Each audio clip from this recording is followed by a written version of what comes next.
estudantes! Tudo bem com vocês? Eu sou a professora Kátia. E eu sou a professora Elaine. Nós somos da escola Maria Clara Brandão Tesseroli e também fazemos parte da equipe Mãos na Massa, que logo estará aí, na sua escola, com muitas práticas envolvendo gastronomia e customização. Isso mesmo, e estamos bem ansiosas para nos encontrarmos no chão da escola e juntos desenvolvermos esse fascinante projeto junto com cada um de vocês. Temos certeza que aprenderemos muito juntos. Para realizar esta aula de hoje, você vai precisar dos seguintes materiais: caderno, folha ou o seu caderno de receitas, lápis, caneta e borracha. Vamos te dar um tempinho para você separar esses materiais. Estamos te esperando.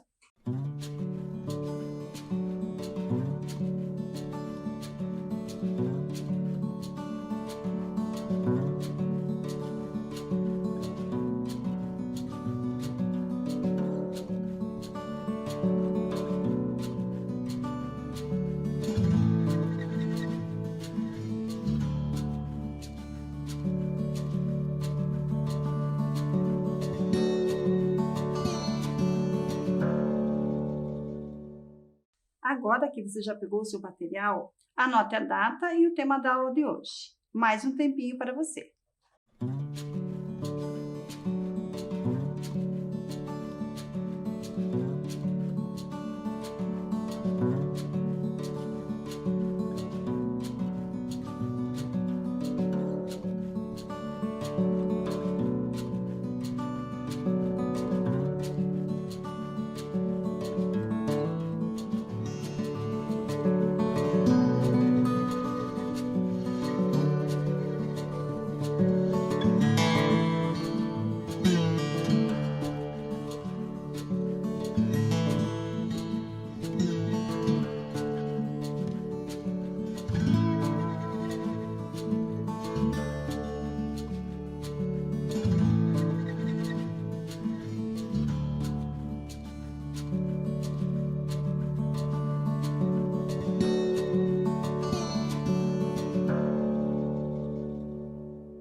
E na aula de hoje, você vai aprender a fazer escolhas saudáveis e nutritivas. Ou seja, queremos trabalhar a sua consciência para que você aprenda a escolher melhor os alimentos do seu dia a dia. Sobre o aproveitamento integral dos alimentos, você vai aprender a fazer escolhas saudáveis e vai entender que em muitas situações é possível aproveitar os alimentos de forma integral. Isso vai te auxiliar na economia doméstica e na geração de menos lixo orgânico. A usar técnicas do cultivo sustentável. Para aprender um pouco sobre isso, nós vamos conhecer um local bem bacana aqui em Curitiba, chamado Fazenda Urbana. Você vai conhecer métodos alternativos e simples de cultivo que podem ser empregados na nossa própria casa. E já que o nome do projeto é Mãos na Massa, nós vamos te convidar para fazer isso mesmo, colocar as mãos na massa e aprender algumas coisas bem legais. Na prática artesanal, você vai aprender a plantar na sua própria casa com materiais alternativos e acessíveis, como as garrafas PETs. E ainda vai aprender como cultivar alguns alimentos usando sementes e frutos de legumes que você pode ter bem aí na sua casa. E na prática de gastronomia, vamos aprender sobre o aproveitamento integral dos alimentos. Olha que bacana, né? Você sabia que é possível fazer pratos deliciosos e nutritivos usando talos e cascas de alimentos que normalmente você joga no lixo? Pois é, e vamos te provar isso ensinando uma receita de torta salgada dos deuses. Mas vamos pensar um pouquinho? Você sabia que uma alimentação saudável envolve não apenas a ingestão equilibrada de nutrientes, mas também o cuidado e o bem-estar do meio ambiente? Então, você já aprofundou este pensamento alguma vez? De fato, é preciso pensar que uma alimentação saudável está relacionada com aquilo que faz bem à nossa saúde e que também não agrida o meio ambiente. Mas, afinal de contas, o que é uma alimentação saudável? Segundo o Guia Alimentar para a População Brasileira, a alimentação saudável é a que garante um direito humano básico, é adequada aos aspectos biológicos e sociais, é acessível às condições financeiras do indivíduo, é harmônica em quantidade e em qualidade, atende aos princípios da variedade, equilíbrio, moderação e prazer.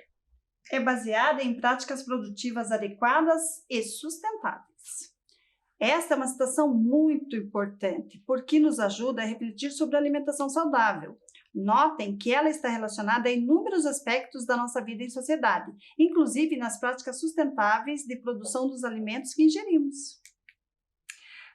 O problema é que nem todos os alimentos que encontramos no mercado e nos restaurantes são benéficos para o nosso organismo. Alguns alimentos são industrializados ou ultraprocessados que contêm aditivos na sua composição. E estes aditivos podem causar doenças ao nosso organismo, como pressão alta, obesidade infantil, doenças cardíacas.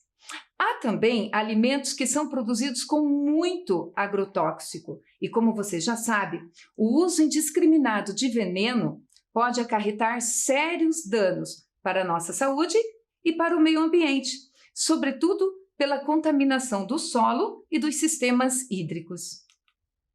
E é exatamente por isso, professora Kátia, que devemos fazer escolhas saudáveis e dar preferência por alimentos frescos ou minimamente processados, em especial aqueles produzidos pelo pequeno agricultor. Vale muito a pena frequentar os sacolões e procurar alternativas nutritivas e, se possível, complementar a dieta com alimentos cultivados nas nossas próprias hortas e nas hortas comunitárias que podem estar pertinho da sua casa. Bem isso! Como vimos no Guia Alimentar que foi elaborado pelo Ministério da Saúde, uma alimentação saudável está ligada às práticas de produção, ou seja, como este alimento foi produzido, possui muitos aditivos e corantes na sua composição? Ele foi cultivado com agrotóxicos? Ele envolveu o uso indiscriminado de água e causou a contaminação do solo? São questões importantes que temos que considerar sempre no momento da escolha dos nossos alimentos. Veja aqui algumas fotos da fazenda urbana. Trata-se de um lugar inovador que existe aqui, na cidade de Curitiba e no bairro do Cajuru, e que promove a educação para a prática agrícola sustentável. Vamos conhecer um pouco sobre este espaço? Acompanhe o vídeo. Nós vamos conhecer um pouquinho da Fazenda Urbana, que é um local dedicado à educação para as práticas agrícolas sustentáveis da nossa cidade. A Fazenda Urbana é um espaço inédito no Brasil com este tipo de preocupação. Aqui é possível visualizar muitos canteiros feitos com materiais alternativos e que normalmente vão para o lixo. Esses canteiros são cultivados com uma variedade incrível de plantas a partir de métodos tradicionais de cultivo. Se tiver a oportunidade, venha conhecer a Fazenda Urbana. E hoje nós estamos aqui e vamos conversar um pouquinho com o engenheiro Marcos, que é o responsável por esse lugar tão importante para Curitiba. Curitiba é uma cidade que está na vanguarda há décadas em defesa dos cuidados do meio ambiente. Temos percebido um forte movimento de incentivo e cultivo sustentável em pleno espaço urbano. E um estímulo para que as famílias cultivem alguns alimentos em suas próprias casas, mesmo quando o espaço é pequeno ou limitado, como é o caso dos apartamentos. Qual o posicionamento da Fazenda Urbana em relação a essa questão? Que tipo de contribuição ela pode fornecer à comunidade em geral? A principal contribuição da fazenda é a nossa capacidade de ensinar as pessoas a fazer agricultura na cidade, que quando nós pensamos em agricultura, a gente pensa sempre numa região do interior, grandes plantações e, na verdade, em pequenos espaços, dentro do apartamento, dentro do quintal, por menor que ele seja, você sempre consegue cultivar um alimento. Se não tudo aquilo que você produz, mas um tempero, uma flor comestível. Então, entender que a cidade também é local de plantio. Objetivamente falando, quais as diferenças mais marcantes entre o tipo de cultivo praticado aqui na Fazenda Urbana e a prática agrícola comercial? A maioria da prática agrícola comercial, falando de uma forma geral, é no sistema convencional. Então aqui na Secretaria de Segurança Alimentar a gente preza pelo cultivo sem agrotóxico. Também existe cultivo orgânico em outros locais fora aqui de Curitiba também. E outra questão é a questão da escala e da quantidade. Não são grandes plantações com um tipo de cultura apenas, mas muitas culturas diversificadas num espaço pequeno. Então, essas seriam as duas principais diferenças. Ótimo, maravilha. Nós tivemos a feliz oportunidade de fazer uma capacitação aqui pelo nosso projeto Mãos na Massa, e onde nós aprendemos muito sobre o aproveitamento integral dos alimentos e também sobre a menor quantidade de geração de lixo orgânico mandada novamente para o aterro. Então, tudo que é consumido, ele gera um resíduo. Muitos desses resíduos eles podem ainda compor a natureza através de compostagem, Então, eles não têm que ocupar espaço de aterros sanitários, que é uma questão ambiental muito importante.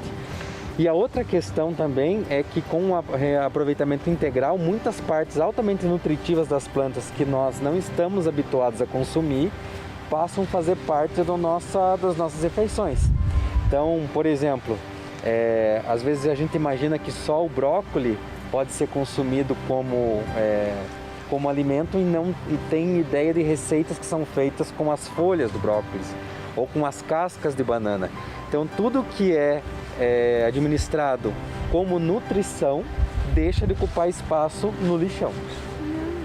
Tenho certeza que depois dessa aula, dessa entrevista, os nossos alunos vão pensar 2 vezes antes de jogar qualquer alimento fora, Queremos agradecer ao agrônomo Marcos por essa rápida entrevista.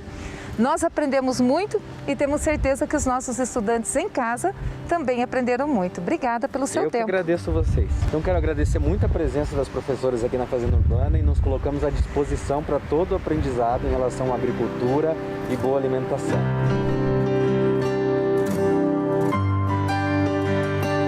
Gostou de conhecer a Fazenda Urbana? Muito bacana, né? De fato, é um espaço dentro da cidade inovador, que nos faz refletir sobre muitas coisas.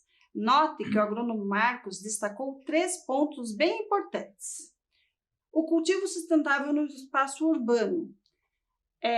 Práticas de plantio sustentáveis podem ser desenvolvidas mesmo na cidade, por meio de hortas domésticas e horta comunitária. Conservação ambiental, sem agrotóxicos. Esses cultivos contemplam conhecimentos tradicionais e alternativos, ou seja, não é preciso agrotóxico para plantar alimentos. Economia doméstica, aproveitamento integral dos alimentos.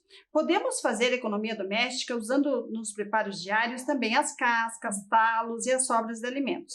Vale muito a pena você refletir sobre essas questões. E já que nós estamos falando tanto de práticas de cultivo sustentável em plena cidade, observe este mapa. Você sabia que existem em Curitiba 100 hortas urbanas? Pois é, além da Fazenda Urbana, que agora você já conhece, muitos curitibanos colocam as mãos na massa e colaboram na criação de hortas comunitárias em diferentes bairros da nossa cidade. Estes espaços produzem alimentos orgânicos, sem agrotóxicos e com técnicas sustentáveis. Bem isso. E algumas dessas hortas comunitárias deram tão certo que foram até ampliadas. No mês de maio deste ano, por exemplo, o bairro do Alto Boqueirão teve ampliada a sua horta Folha do Pantanal, que tinha sido inaugurada em 2018. Este espaço já produziu cerca de 40 toneladas de alimentos frescos, que foram cultivados por 65 produtores urbanos. Além do acesso a alimentos saudáveis, nutritivos e sem agrotóxicos, muitas famílias aprendem e divulgam técnicas de cultivo sustentável. E o conceito do cultivo sustentável, professora Elaine, invadiu também as escolas municipais de Curitiba, Verdade. que, com a colaboração dos alunos, desenvolvem hortas incríveis no espaço físico da própria escola.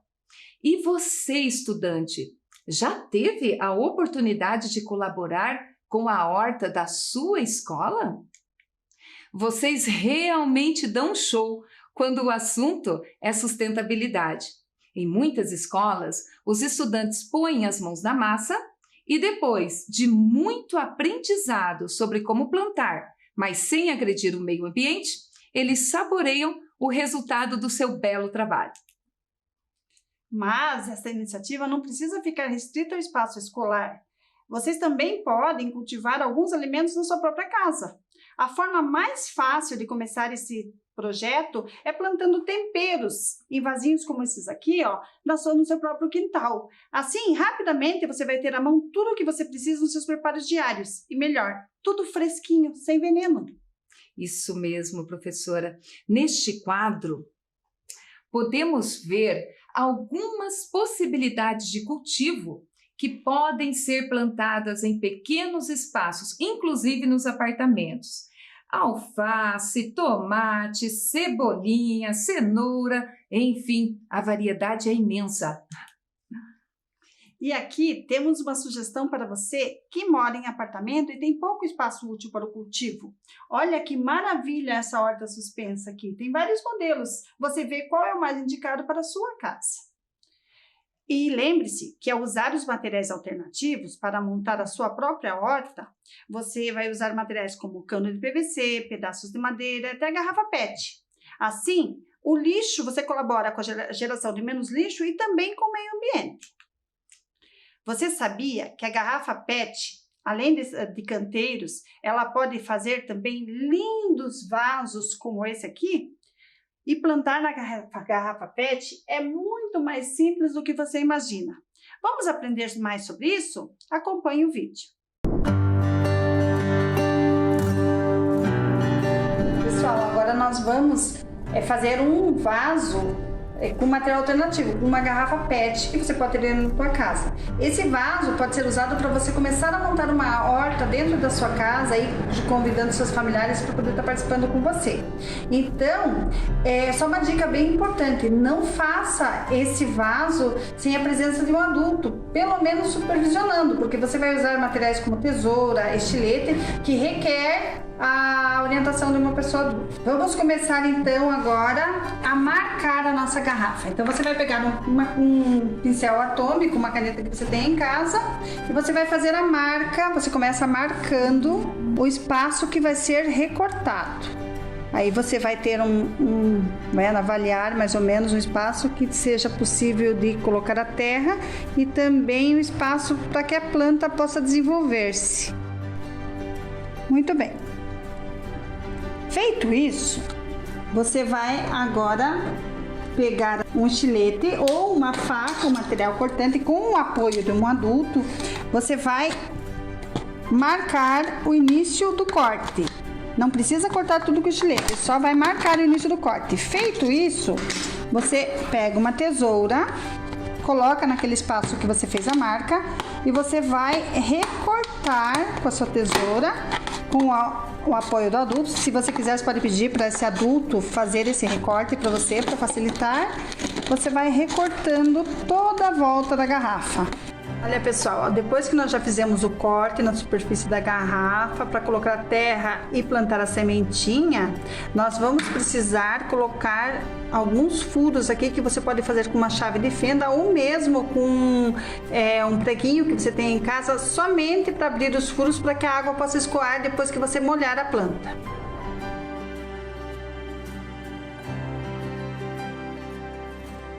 Para essa fase da nossa produção do vaso, nós vamos, depois de furado aqui, nós vamos precisar forrar o espaço onde a gente estiver trabalhando com um papel velho que você tem aí, um pedaço de papel craft, porque você vai mexer com tinta, né?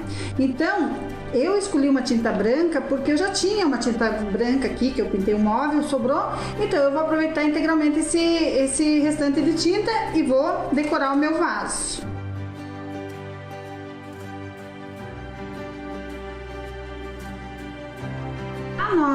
Para o nosso vaso ficar mais bonito, nós vamos agora fazer umas florzinhas. Então você vai fazer umas pintinhas amarelas em cada uma das partes. Enquanto elas vão secando, você já pode pegar o vermelho e ir terminando de montar as pétalas da flor.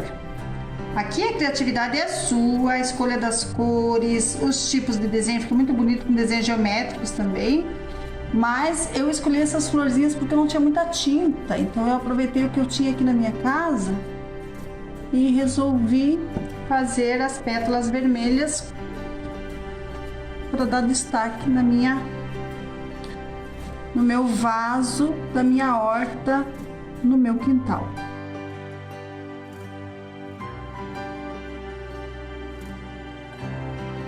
Muito bem, pessoal, aqui está o nosso vaso com material alternativo, com garrafa PET, é material reciclável, que vai se tornar um belo vaso para eu poder iniciar o meu jardim, a minha horta no meu quintal. Nossos vasos sustentáveis já estão prontos. Você pode escolher as sementes que você quiser para iniciar sua horta e vamos iniciar mãos na massa.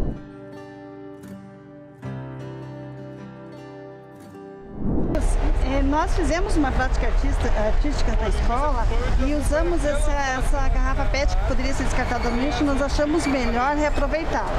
Por isso, eu trouxe aqui um tomate que já estava passado na minha liteira. Eu gostaria de saber se nós podemos usar esse tomate para fazer o plantio. Você poderia Com certeza. Então, um plástico muito interessante para fazer um mini canteiro, porque ele é um material, né, que não se degrada muito facilmente na natureza. Então, aqui a gente primeiro vai fazer uns furinhos aqui embaixo, né, para a água poder não acumular aqui dentro. Cortamos o tomate, colocamos as sementes a mais ou menos 1,5 cm de profundidade, colocamos terra e regamos bem para que ele possa se desenvolver e fazer a germinação dessa semente aqui. E aí, depois de feito isso, ele pode permanecer nesse mesmo vaso ou há necessidade de troca de vaso? Olha, se eu deixar um pezinho de tomate aqui, ele pode crescer aqui. Se eu colocar várias sementinhas, daí quando estiverem com altura aproximada de 10 centímetros, daí eu transfiro para um canteirinho.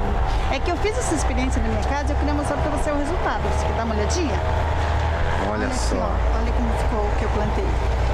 Então, só que eu não sei plantar, né? Então eu gostaria de ter aí a tua orientação para poder. Olha, mas esse tomate está bem frutificado, né? Ele já tem um maduro aqui que já dá para ir para a cozinha. E são 2 pezinhos. O importante é que esses 2 pezinhos estão dividindo o espaço de terra e água. Se eu tiver mais do que isso, a tendência é que o tomate fique um pouquinho menor. Mas isso é para vocês verem como qualquer espaço com água e uma boa terra é possível produzir um alimento livre de agrotóxico, né? E ainda por cima reutilizando um material que na natureza seria um resíduo não reciclado. Exatamente. Então tá certo. Eu agradeço imensamente e tenho certeza que os nossos alunos vão começar a fazer agora os seus mini jardins dentro de casa. Obrigada. Então, o que achou dos nossos vasos feitos com garrafa PET? Quantas sugestões importantes, não é? Agora anote os materiais que você vai precisar para personalizar a sua garrafa. Uma garrafa PET, chave de fenda ou parafuso para perfurar, tesoura e estilete para cortar, tintas variadas e pincel para colorir. Depois, é só usar a sua criatividade e fazer uma linda decoração no seu vaso. Tire fotos e mande para o nosso projeto. E lembre-se que a presença de um adulto é muito importante neste processo, ok? Daremos um tempinho para você copiar esses materiais e anotar o nosso e-mail.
Você deve ter percebido até aqui, é possível sim plantar e colher alimentos em pleno espaço urbano, usando métodos antigos e tradicionais de cultivo.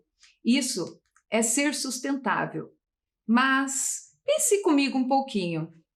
Quando será que as cidades deixaram de ser produtoras de alimentos? Isso teve alguma consequência para o meio ambiente? Por que razão as pessoas abandonaram as técnicas de cultivo tão frequentes entre os nossos avós? Vamos aprofundar um pouco este debate? Acompanhe um vídeo que vai embasar a nossa reflexão.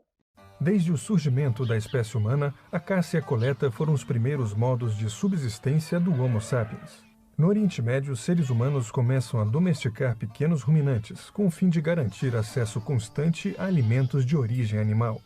Agricultura e pecuária trazem a comida para perto de casa. Isso traz estabilidade e permite uma nova forma de organização das comunidades humanas. A cidade. O avanço da agricultura cria os primeiros aglomerados humanos. As cidades surgem, a especialização em outras atividades se torna possível. Pela primeira vez, as cidades possuem maior densidade populacional que as comunidades coletoras. No século XX, nasce a agricultura moderna, fruto da Revolução Industrial. Ela é caracterizada pela mecanização e uso de fertilizantes.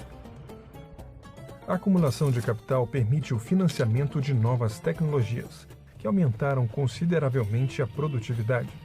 Em 1948, surge a Revolução Verde, onde a invenção de novas sementes e práticas agrícolas permite um aumento vertiginoso da produção em todo o mundo. Avança o melhoramento genético de plantas, uso intensivo de insumos industriais, mecanização e redução de custos. Surge a promessa do fim da fome pelo aumento da produção. Éramos então 2,5 bilhões de habitantes no planeta. Hoje somos 7 bilhões de seres humanos na Terra. O resultado da Revolução Verde foi o deslocamento da produção de comida para fora das cidades e diminuição gradativa da agricultura tradicional feita em pequenas propriedades. As cidades deixaram de ser centros de produção para serem apenas centros consumidores de comida. As variedades desapareceram e das 10.000 espécies vegetais domesticadas, somente 4 correspondem a 50% do que se consome. Atualmente temos aproximadamente 800 milhões de pessoas famintas no mundo. Estas pessoas, em sua maioria, vivem em cidades, que se transformaram em desertos de comida.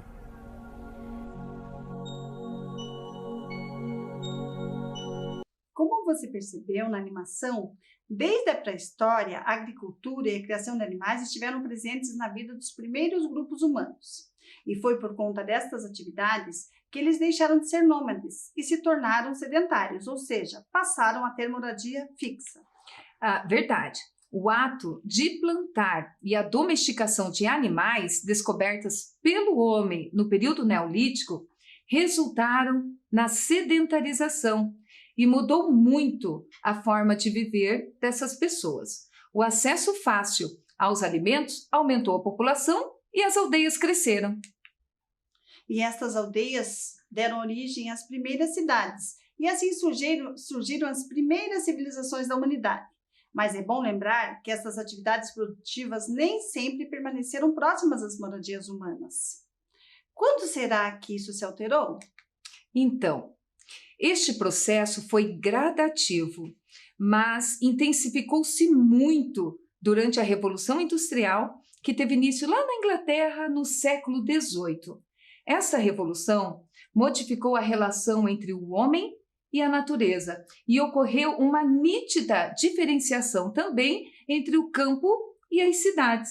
As cidades passaram a concentrar as atividades industriais e comerciais, e o campo reservou-se às práticas agrícolas, ou seja, um cenário bem diferente daquele dos homens pré-históricos, não é mesmo?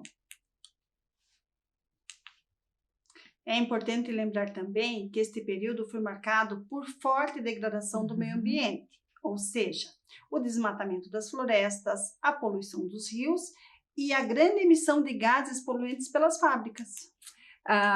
Isso também aconteceu no Brasil, né? O meio ambiente brasileiro ele foi castigado por conta do processo de urbanização e da industrialização das cidades. E esses eventos aconteceram na virada do século XIX para o século XX. Mas este processo de degradação ambiental é mais antigo e teve início com a colonização portuguesa. Para atender a demanda do ciclo de açúcar, por exemplo, estima-se que mais de 90% da Mata Atlântica original foi sacrificada.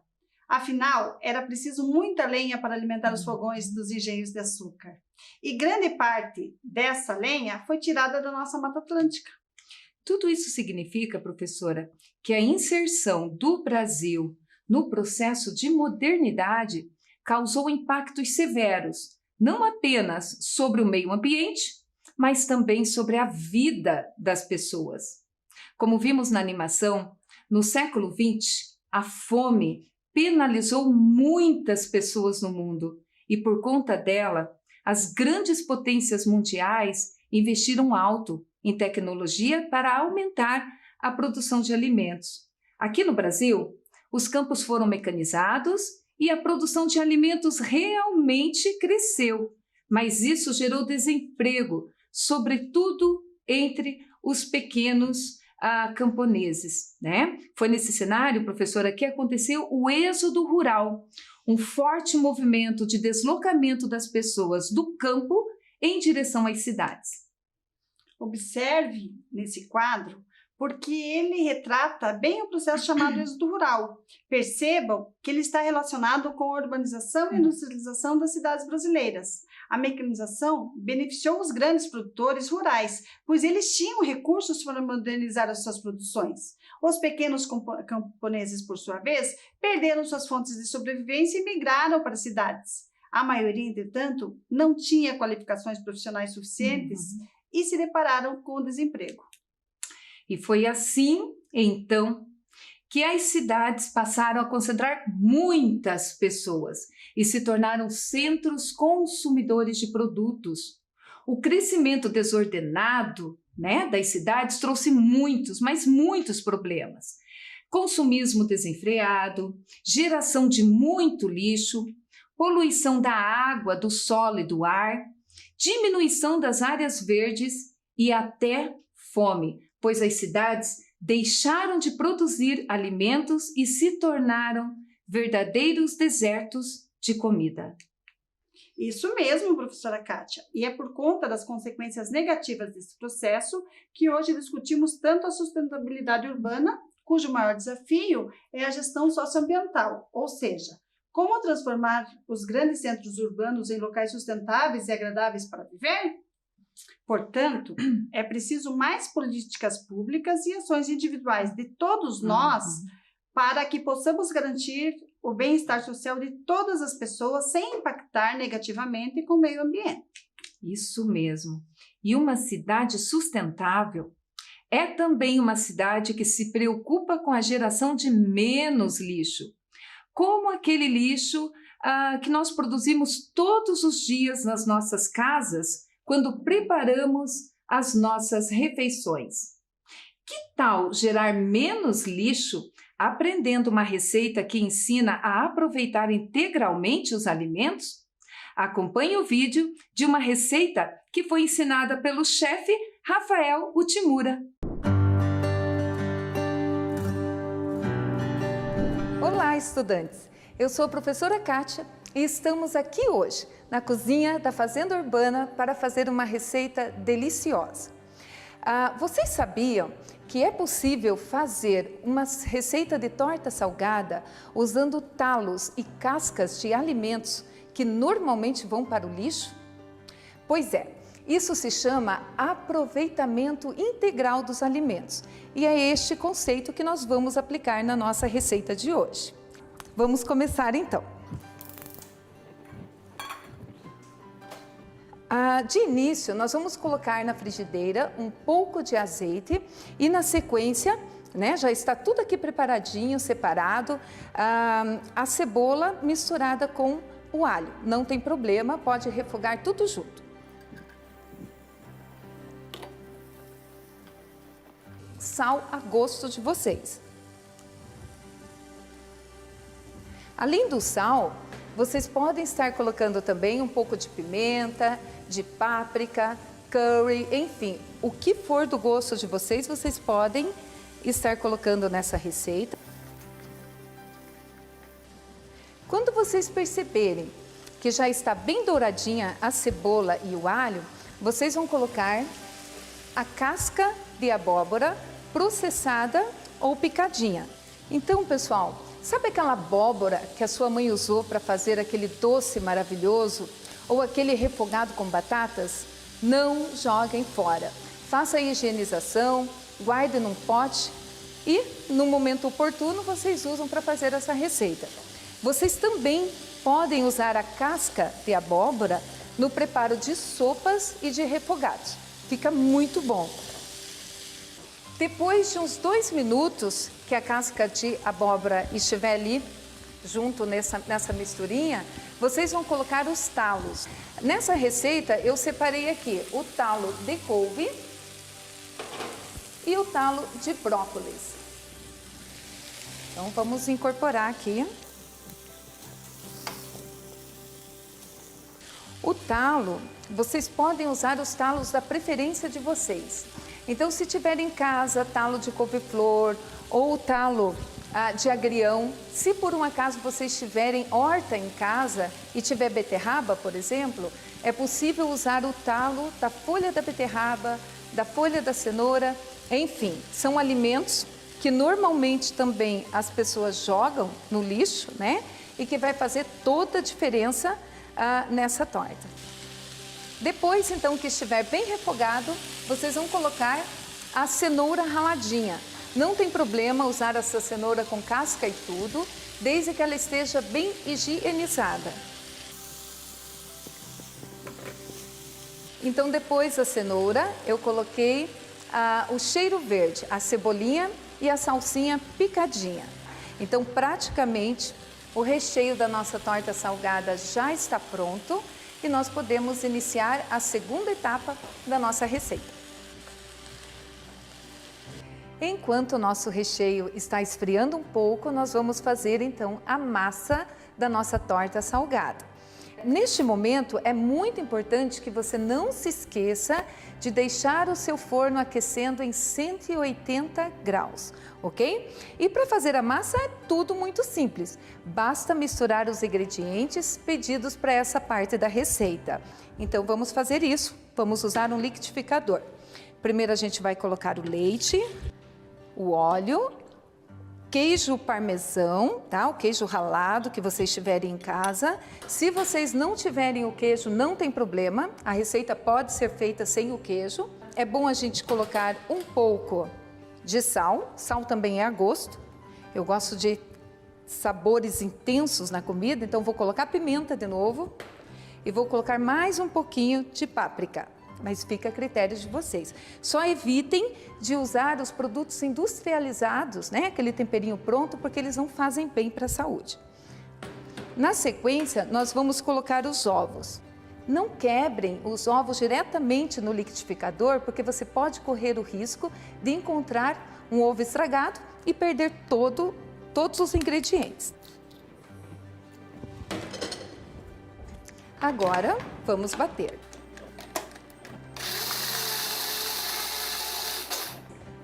Basta misturar na farinha, tá? Aos pouquinhos.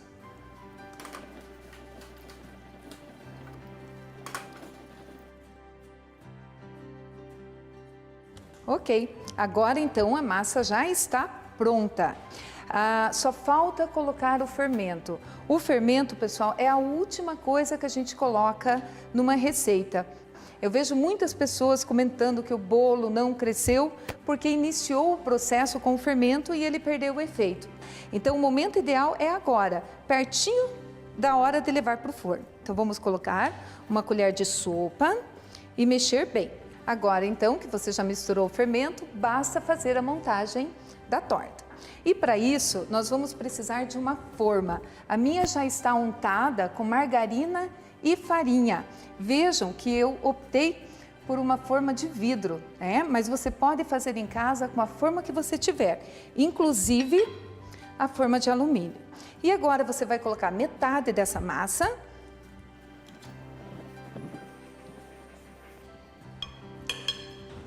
Vamos espalhar o recheio.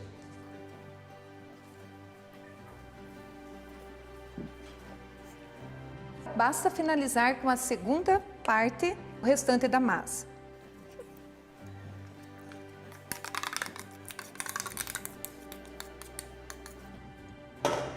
Espalhe bem com uma colher, vai dando uma alisada por cima, até que você consiga cobrir todo o recheio. E agora nós vamos finalizar a nossa torta salpicando queijo ralado, que também é opcional, gente. Não precisa deixar de fazer essa torta em casa, porque você não tem o queijo, não tem problema. Ela vai ficar boa também sem o queijo ralado. Feito isso, a nossa torta então está pronta para ir ao forno por 45 minutos. E depois de 45 minutos, vejam que beleza! O cheiro está maravilhoso. Eu espero que vocês tenham gostado da receita. Fiquem bem e até a próxima receita. Tchau! Gostou da receita? Bacana, né? Se você tiver interesse em saber os ingredientes, passe uma mensagem para a gente no e-mail do projeto. Podemos concluir, então, que a alimentação equilibrada é de extrema importância para as nossas vidas e precisamos aprender a fazer escolhas mais saudáveis, ou seja, uma boa alimentação envolve escolhas equilibradas, técnicas de cultivo sustentável e aproveitamento integral dos alimentos. E todas estas ações, além de colaborar com a nossa saúde, também ajudam muito na preservação do meio ambiente e fazem da nossa cidade uma cidade verdadeiramente sustentável. Quanta coisa aprendemos hoje, hein? Tenho certeza que nossos estudantes vão colocar as mãos na massa, cultivar alimentos em casa usando materiais alternativos, como as garrafas PETs, e vão preparar pratos deliciosos aproveitando os alimentos de forma integral. Até o próximo encontro. Até! E se cuidem! Tchauzinho! Tchau.